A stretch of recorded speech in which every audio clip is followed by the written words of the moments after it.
aqui no centro, por favor. Votar sem quem? Votei em Yuri Romão. Chapa 20. Carreiras, tu ainda, né, como VP de futebol, para o próximo biênio, se assim vencer, como é que se coloca, qual é a tua posição dentro do clube, tendo em vista que o presidente, inclusive, deu uma entrevista para a gente e colocou de primeira mão, nem esperar, mas ele falou que você vai estar voltado dentro do clube, claro, deve estar ligado direto com o futebol, porque você não está ainda, está dentro de vestiário, está comparecendo, mas como é que fica esse organograma no quesito de Augusto Carreira para o próximo biênio? Não, a gente vai continuar colaborando, né, com o esporte, com o futebol do esporte, tanto que a gente iniciou agora o planejamento de 2023, né, com a contratação da comissão técnica, com a contratação de outros membros que estão integrados, né, ao staff do clube também, a renovação de contrato de alguns atletas que a gente pontuou como importante, né, a continuação desses atletas para a temporada de 23 e algumas outras contratações pontuais que a gente ainda está pretendendo fazer uma ou duas para fechar esse ciclo inicial aí do início do planejamento de 23.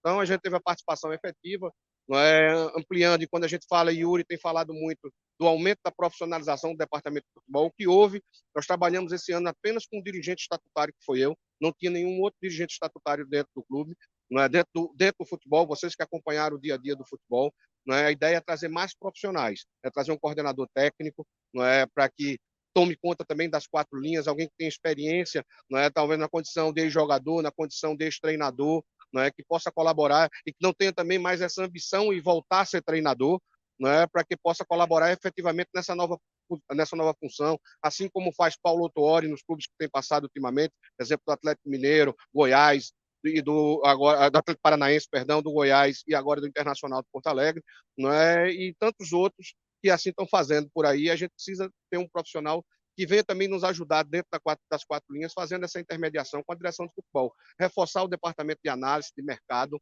que foi fundamental para a gente ao longo desse ano, sobretudo na última janela de contratação. O esporte precisa ter esse elenco de informações para poder decidir, no processo de contratação de atletas, que não é fácil. Você contrata os atletas extremamente, às vezes, recomendado, referenciado, avalizado, com scout lá em cima, mas você lida com seres humanos. E às vezes você chega aqui e esse atleta não tem um rendimento que você esperava, não é porque não se adaptou à cidade, porque não se adaptou, ao esquema de jogo montado pelo treinador, não se adaptou ao ambiente novo de trabalho, às vezes a família não se ambienta, tem muito isso que a gente precisa considerar. Tanto que às vezes você vê jogadores que vêm para cá, tiveram passagens boas em outros clubes, vêm para cá, não tem essa desenvoltura, e quando sai daqui do esporte, vai para outro clube, volta a ter um desenvolvimento que justificou a sua contratação. Então, isso é normal, isso é do futebol. Eu não vejo nenhum clube no mundo ter 100% de êxito nas contratações que faz. Você tem erros, você tem acertos. Agora, você precisa, no final do ano, ter uma média de mais acertos do que erros. E, sobretudo, quando você atinge as metas. Então, a gente tem as metas traçadas para o ano de 23. Vamos buscar essas metas, vamos atingir essas metas, com certeza, com o planejamento que foi feito, com esse planejamento que a gente iniciou e, sobretudo, com as contratações e as renovações e aqueles atletas que já estavam aqui no esporte também vão continuar para ajudar o esporte a atingir essas metas e, sobretudo, voltar à Série A. Quais são as duas posições que você colocou, mais dois, para, neste momento, vamos dizer assim, startar esse plano 2023? E a pergunta também, acredito que não, mas fica apenas, aspas, nessa palavra, com esse elenco que está aqui agora e mais dois chegando, ou o esporte está aberto para contratações até, digamos, o Campeonato Brasileiro, que, diga-se de passagem, é o perfil do clube, né? Sempre foi esse. E existe uma máxima no futebol, você tem que ver a oportunidade. Às vezes aparece uma oportunidade no decorrer da competição, que venha ajudar o clube, e o clube sempre está contratando. Você tem hoje em dia os impedimentos das janelas, são duas janelas anuais, então você tem que estar observando essa questão das janelas. Você tem que estar observando também, às vezes você vai precisar, você não tem a garantia que todos os atletas terminam a competição, você pode ter negociações durante o campeonato, você pode ter atletas lesionados durante o campeonato, que muitas vezes não está no seu planejamento, fazer uma nova contratação, mas em virtude de uma perda de um atleta por uma negociação, por uma contusão grave, você vai precisar repor. Então, você dizer, fechou as portas para a contratação? Não. O esporte não fecha as portas para a contratação. Mas dentro daquilo que foi planejado, o primeiro ciclo, a gente está muito perto de fechar. Porque você precisa também dar oportunidade aos atletas da base. A gente precisa ver, tem muita gente que está pedindo passagem e que merece ter uma chance. E quando eu digo ter uma chance, não é chance no treino, é uma chance jogando. não é? É uma chance dentro do campo, participando de uma competição. Não é? A gente tem atletas aí como Paulinho, como Riquelme, como Baraca, como Renzo, como Marcelo Aju. Não é? São atletas que precisam, não é, ser experimentados, são atletas que precisam ser testados, são atletas que precisam jogar. Não é? Então não adianta você estar fazendo muitas contratações e de repente você está impedindo atletas. Não é? Exemplo também do Pedro, do Ítalo. Não é? São jogadores que merecem uma oportunidade. E aí, um momento que a gente tem essa oportunidade é no início da temporada, não é no final da temporada. No final da temporada ele tem que estar consolidado. Né? Então, por isso que a gente precisa ter parcimônia, né, nesse processo de contratação, para não estar errando e também não estar impedindo que esse atleta da base do esporte, que está hoje no profissional, que ele venha ter uma chance de mostrar aquilo que ele, ao longo da sua carreira, das categorias de base do clube, ele passou e mostrou que tinha qualidade. Elton. Augusto, eu tenho duas perguntas para fazer. Final de ano, final de temporada, o torcedor fica naquela expectativa de renovações e contratações para o começo da próxima temporada. O Wagner Love e o Yuri sendo reeleito, ele automaticamente renova o seu contrato. E a respeito do Gustavo Coutinho, como é que fica a situação do Gustavo Coutinho? Fortaleza pediu de volta, ele tem a possibilidade de voltar para o esporte, caso o Yuri seja reeleito.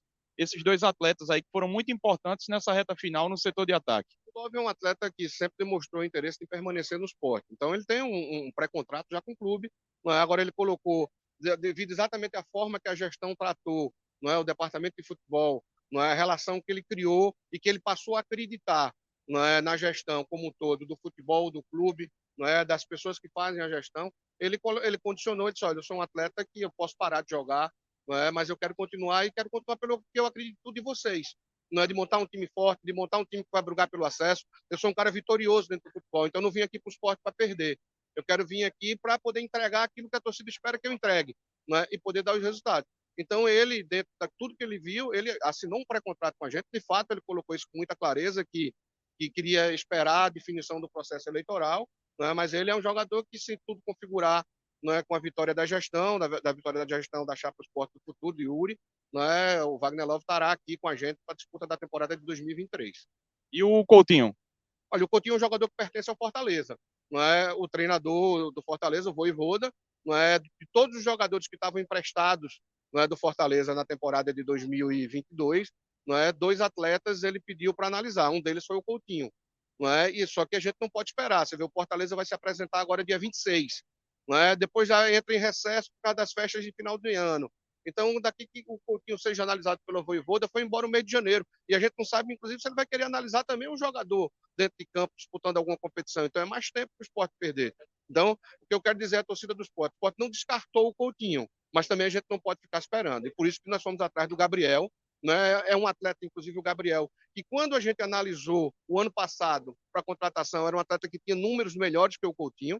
Né? Entretanto, ele foi para o Londrina. Naquele momento era uma decisão que a gente tinha que tomar na chegada do Dalpozo, e o Dalpozo não se sentiu confortável para tomar aquela decisão naquele momento, porque tinha que ser tomado naquela hora, e foi no dia que ele chegou. Não é? Ele, acho que de forma acertada, inclusive, não é? Preferiu aguardar mais do que estar fazendo uma contratação assodada, já que ele não tinha tanta informação sobre o atleta foi para Londrina.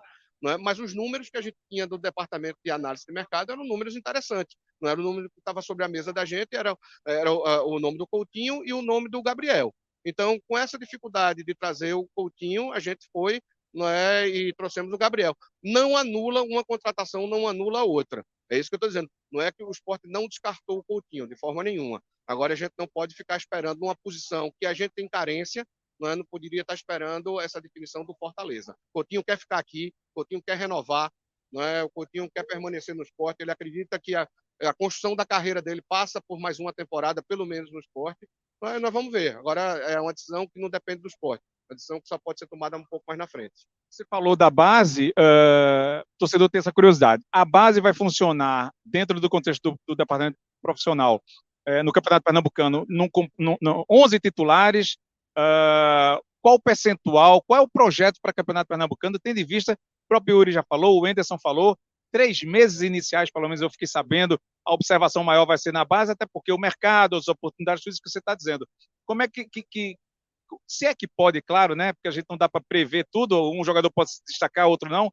mas existe uma ideia, o percentual de tanto de base, ou o Campeonato Pernambucano só com a base e fazer uma pré-temporada maior, ou não, já que a pré-temporada já começou? Não, não existe uma definição numérica. Né? A ideia é você ter ao longo do ano, né, poder ter uma utilização de pelo menos 30% de atletas da base dentro do elenco. Não é? Mas esse número no início da temporada ele com certeza é maior. Ele chega a um número bem expressivo. Não é? E não existe uma determinação, não, nós vamos jogar todo o campeonato com a base. Não, não existe isso. Não é? Até porque eu tenho que dar ritmo de jogo aos atletas profissionais das competições que nós vamos disputar. Não adianta eu chegar para fazer, dar um exemplo aqui, a segunda competição que vai iniciar, que é a Copa do Nordeste, eu iniciar a Copa do Nordeste com um elenco que não tenha jogado uma partida, só tenha feito treino. Não é? Então, nós vamos usar também o Campeonato Pernambucano. Não é? E volto a dizer, o esporte não vai fazer experiência no Campeonato Pernambucano. O esporte não está abrindo mão do Campeonato Pernambucano, de forma alguma, que fique bem claro para o torcedor. Nós vamos brigar para ganhar o Campeonato Pernambucano. Mas é um momento também de a gente ver e dar rodagem a esses atletas da base para que a gente possa analisar em alguns jogos como é que vão se comportar esses atletas. E aí você pode ter, não é, de repente, um time inteiramente da base para jogar essa competição, alguns jogos dessa competição, como você pode ter uma equipe mista também. E como aquilo que eu te disse, vai ter jogo que nós vamos jogar com todo o elenco que tiver à disposição do treinador. Porque a gente precisa chegar em outras competições com esse time já jogado, com esse time que já tenha a oportunidade de ter com a espinha dorsal do que se chama de time titular pronto para jogar. Rapidinho, tem um amistoso agora, ainda em dezembro, vai acontecer alguma coisa? Janeiro, como é que fica? Mas a gente está analisando ainda a perspectiva, a gente recebeu um convite até para disputar um torneio lá com a Folgadense, né, que eles sempre fazem uma competição lá no final do ano, um jogo no final do ano, uma homenagem, uma data importante para eles. A gente vai analisar com a comissão técnica a disponibilidade de acontecer isso. Não é? Mas caso contrário, não. Caso contrário, é só o sistema de treinamento, pode estar treinando essa pré-temporada praticamente todos os dias em 2 turnos, não é o que a gente está fazendo. Alguns jogadores ainda estão passando por avaliação física, todo o processo de exame cardiológico, exame clínico, não é, exame laboratorial, para que a gente tenha os atletas aí 100% à disposição do treinador e diminuindo a margem de contusão. Augusto, obrigado. Te liberar aí. Conversa boa, danada. Vai que a gente se fala depois. Obrigado. Valeu, um abração.